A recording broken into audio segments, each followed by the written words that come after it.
told him about what that was. I told him about what that was. This ain't no Keith Thurman shit. That's gonna be scared and shit.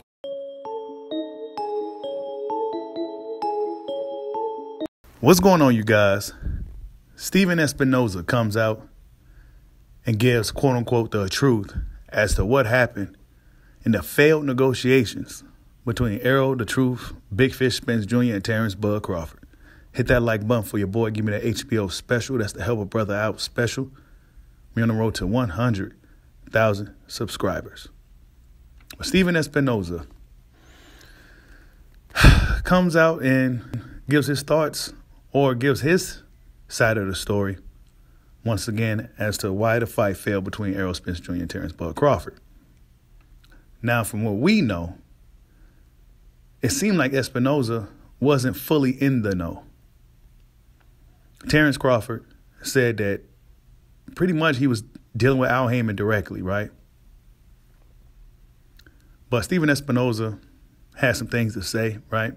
And for those of you who didn't see the video, it was on Fight Hub TV, but Espinoza said this in quote, "Well, it's still an attractive fight, but no one's going to hold grudges and say we're not going to deal with him just because the first time didn't go the way we wanted. There's other factors now. The mandatory has been ordered, and there's all of that. There's the assumption, oh, well, you can wave a magic wand and make it all go away to get a Crawford fight. I don't know if that's the case right now. It's not as simple as that. There's mandatories, right? There's mandatories and things like that, right? But Errol Spence isn't fighting a mandatory. His mandatory should be John Boots Ennis. He had 160 days, 120 days to square that away. It looked like that's not going to happen. He's not fighting a WBA mandatory because, well, Stanionis pulled out of the fight and Keith Thurman kind of hopped into the fray. Keith Thurman was the WBC mandatory at 147 pounds. However, now they're going to be fighting at 154 pounds for what, right? Then Espinoza says, I have no doubt that this side to Errol and everyone else that is throwing that opportunity away. They're still looking and saying, look, this could be realistically made, great. But having said that, nobody wants to go through that experience again. Nah, nobody don't want to go through that again.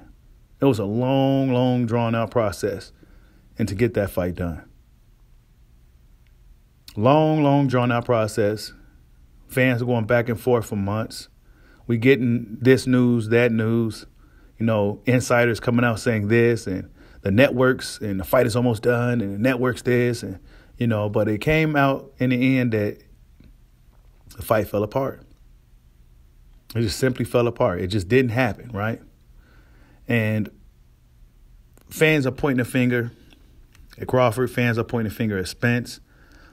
Fans are pointing the finger at Al Heyman. But what I think is, I think they was playing games. I'm going to stand on my stance when we talking about this situation, that those guys was playing games. It really shouldn't have been that hard for them to make that fight. It shouldn't have been a long, how many months was it? About 3 or 4 month process, right? Shouldn't have been that long. Then he says, I know there's a lot of different versions of what happened. I know that from this side, it felt like the rug being pulled out from under us with very little notice. So there's a little bit of damage control that could be done there. It doesn't mean we're not going to jump back in negotiations if there's an opportunity to do so. There's got to be a different dynamic. There were certain points where a range of issues that Terence brought up that really didn't get resolved and lingering out there. And then things all fell apart. So no one wants that dynamic again. Things fell apart because, well, where was Errol Spence?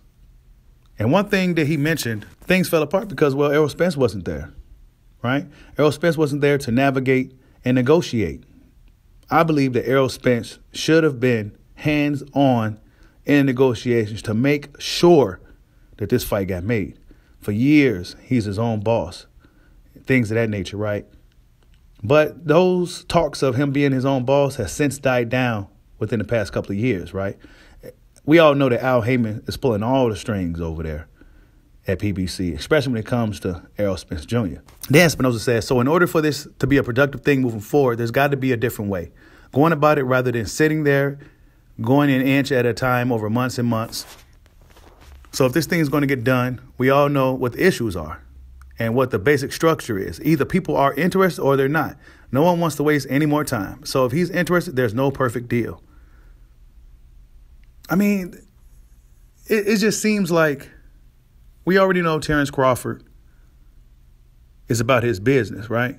You know, for years fans said he was this and that, but Terence Crawford is about his business. He's not about to get strung along or bamboozled by these guys over there at PBC. He's just not going for it.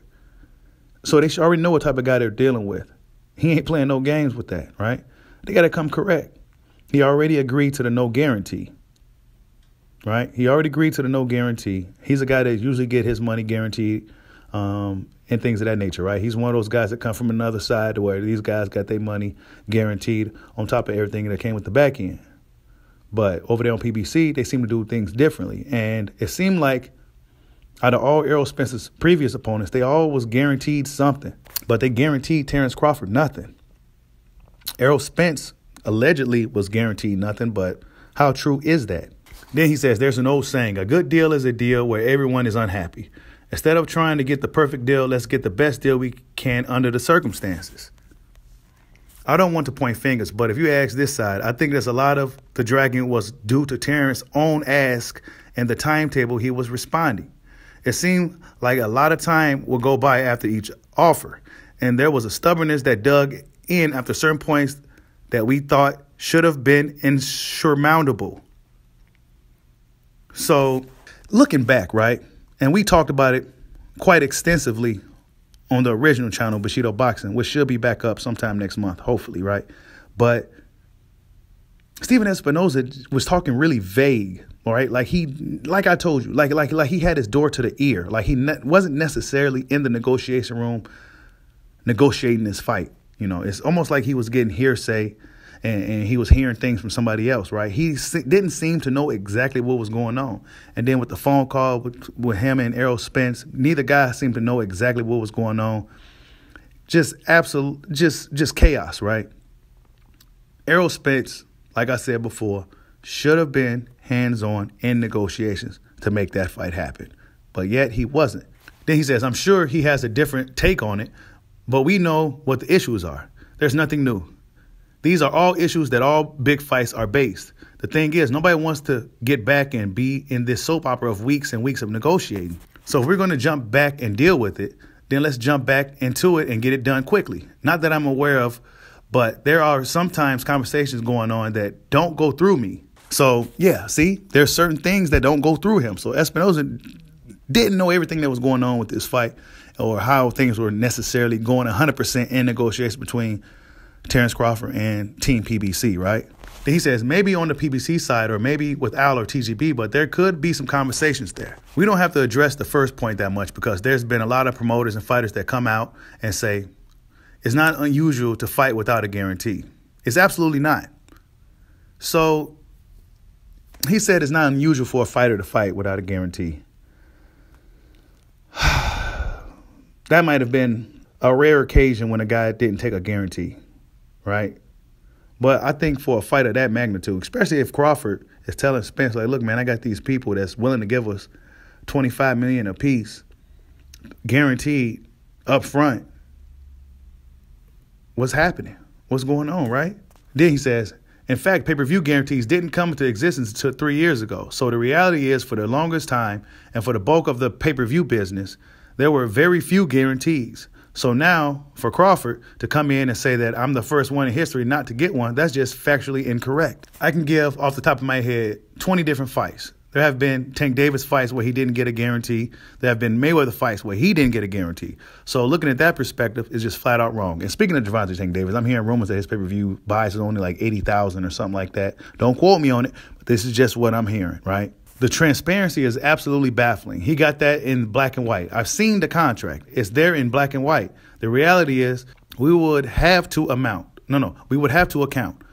We collected the money. We do the accounting. You can't do accounting without being transparent.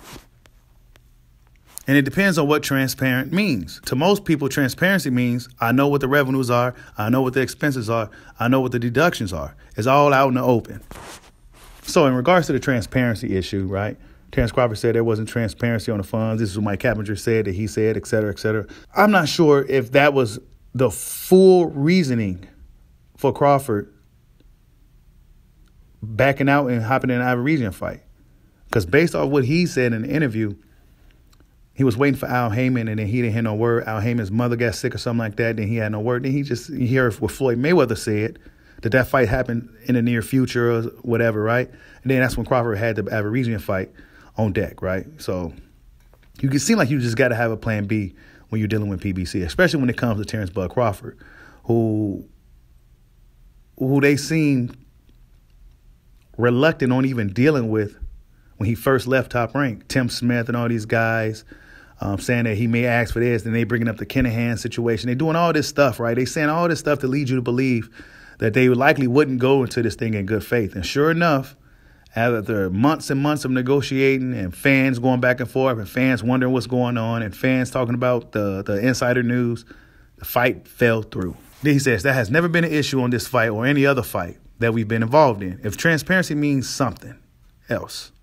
No, he says, that has never been an issue on this fight or any other fight that we've been involved in. If transparency means something else. Here's where it gets complicated. If you're saying I get the right to approve expenses, first of all, I have a problem with that, because what's going to have when I tell you this is what TV production costs and you say no, I think it would be cheaper. So wait a minute. Now I can't produce it? We've been doing this quite a while. I know what it costs. If it costs pretty much the same as other big pay-per-views, there's an industry standard. We're not going to go into a promotion and have the risk of someone saying to us 2 weeks out, no, I don't like that contract, I'm not signing. Or going into it saying, we're waiting for a fighter's signature and I don't know when he's going to get around to reviewing this expenses and approving it. It's just not a realistic way to do business. You got to have a certain level of trust. There are certain protections for disclosure up front, but the reality is to be able to approve everything along the way, one is ever going to do that, because the reality is there's no way people are going to go into it and start spending the budget money and go into a production, and then 2 weeks out, someone gets a bug up their ass about an expense. Then they say, you know what? I don't want you to spend any more marketing money. Who's going to go into a deal where you're at someone else's mercy until the very last second? Well, it seemed like Terence Crawford was going to a deal at their mercy until the very last second. That's what it seems like, Stephen. That's what it seems like. And for me, right, like I said before, if Errol Spence was hands-on, I believe things would have progressed a lot better, right? Everybody was in a negotiation room. When Terence Crawford said that, he told Al Heyman, you go get Spence, I'll bring my lawyer, and let's get this thing done right now. Oh, well, nothing like this ever happened before, right? That's what Bud said, Al Heyman said. Nothing like this ever happened before. I'm not letting anybody touch this fight, yada, yada, yada. In regards to like BLK Prime or somebody else promoting the fight, he ain't letting nobody touch it. He ain't letting nobody touch Errol Spence, right? So that's basically what he was saying. So if it was some more money, a lot more money out there for Spence, he wouldn't even be able to touch it. Why? Because Al Heyman said so. And he says the reality is, if you're asking to approve expenses, the question is, what if you don't approve? What happens? We saw this, and this is a great example of Mayweather-Pacquiao. You remember it well. So we had this weird situation where the tickets weren't released until 10 days before the week of. Why was that? Because the parties had mutual approval and they reached an impasse, and everybody was screwed. That is the cautionary tale. So it's great to say, okay, mutual approval, but what if you don't approve? What are the repercussions there? And how it is resolved. If your position is no, it has to be mutual approval, then I have the ability to blow it up at any point until fight night. You're not going to get a lot of people taking that deal, because you'll end up with something like Mayweather-Pacquiao, but worse. In that case, the ticket demand was so high that it didn't really matter. In some sense, a lot of the tickets were spoken for anyway, but it was an ugly situation. The Mayweather-Pacquiao fight took way too long to make. A lot of this, a lot of that. The drug testing, they tried to offer Pacquiao $40 million guaranteed, but he wanted a little bit more, et cetera. That fight took a long time to make, and this is on that same path.